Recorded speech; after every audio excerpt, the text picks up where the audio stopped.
I'm Bob Darrow with @Properties, real estate brokerage in Chicago. I've been doing a lot of business in the West Lakeview neighborhood for the last couple of years. There have been many changes throughout the neighborhood, and everything can be seen in a very short 2-block stretch between Damon and Walcott as you walk along West Nelson Street.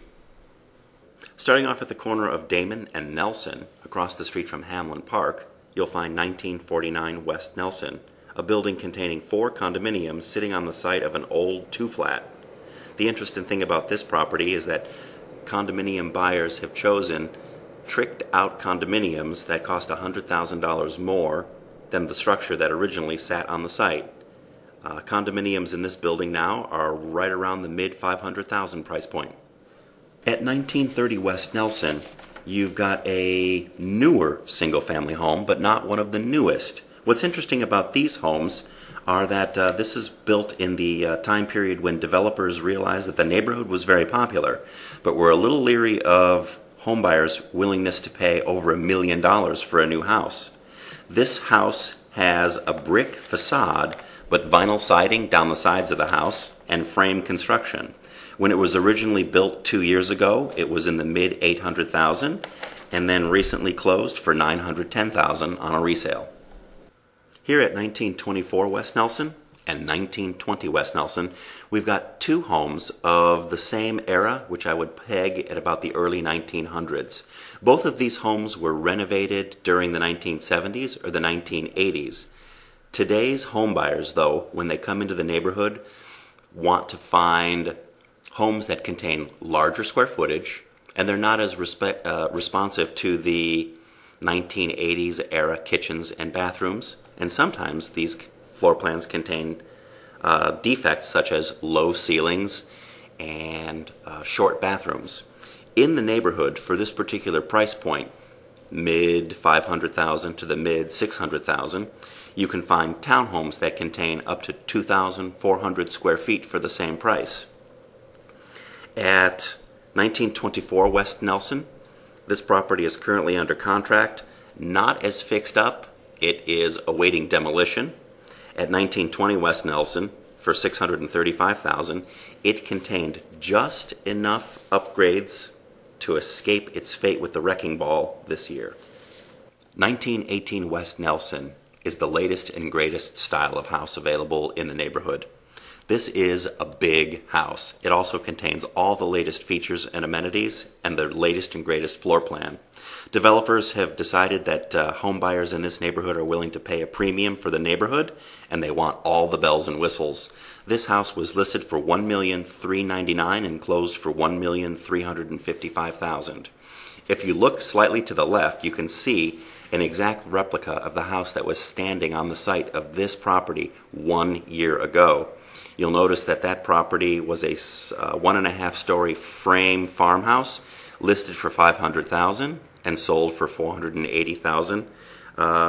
The bulldozer was on the property the very next day. At 1852 West Nelson, we're at the corner of Nelson and Walcott. What's remarkable about this house is that it's on a 37.5-foot wide lot, which allows for much larger construction. This house is pushing the envelope for the neighborhood. It's listed for $2,500,000, and for that you get a 6,000 square foot opulent home built with the finest materials, home technology, and fine design. My guess is that it'll still sell for over $2 million. $2.5 million sounds a little high for the neighborhood. At 1846 West Nelson, we've got a renovated vintage building. They preserved the facade and they preserved the size of the building. This might have been a bit ambitious for this particular home. They've got it priced at the same price point as the new brick construction in the neighborhood at $1,300,000. But the floor plan isn't large enough. It comes in at just about 3,500 square feet instead of almost 4,000 square foot, and it has languished on the market for over a year. At 1832 and 1842 West Nelson, you'll find 2 available brick homes, similar construction and similar size. 1842 West Nelson was listed for $1,329,000, And 1832 West Nelson was listed for $1,100,000 and closed for $1,060,000. They're quite similar and offer about 3,700 square feet, full basement, two-car garage. 1826 West Nelson is interesting because we've got another renovated vintage brick two-flat converted into a single-family home.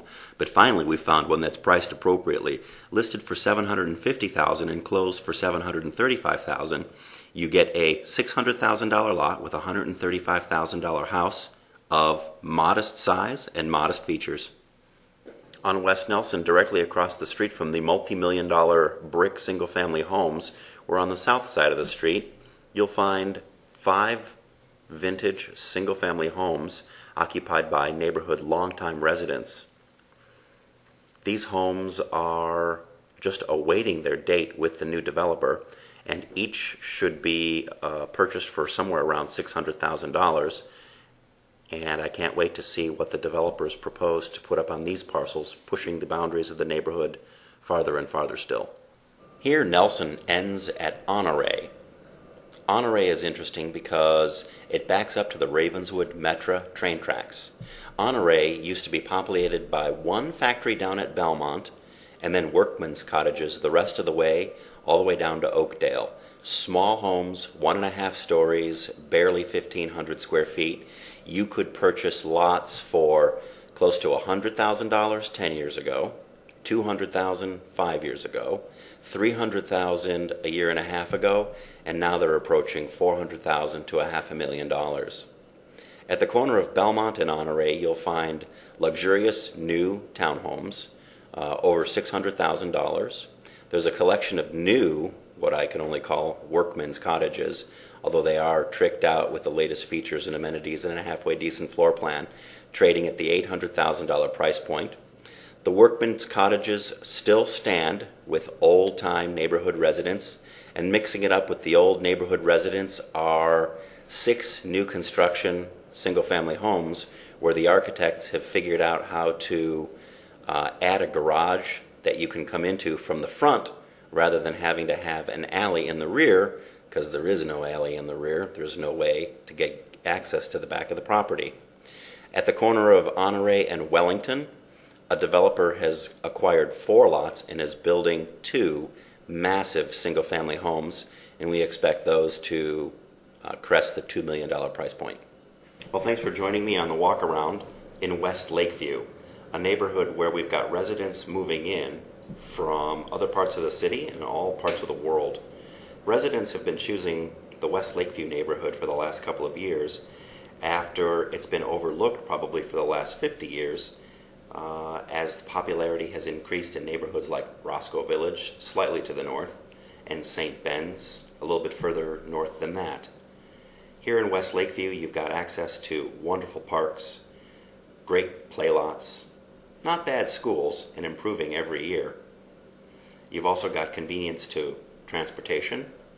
There are actually a few public transportation options in the neighborhood where you won't find those in emerging popular neighborhoods like Wicker Park and the West Loop. Nearby you'll also find plenty of shopping.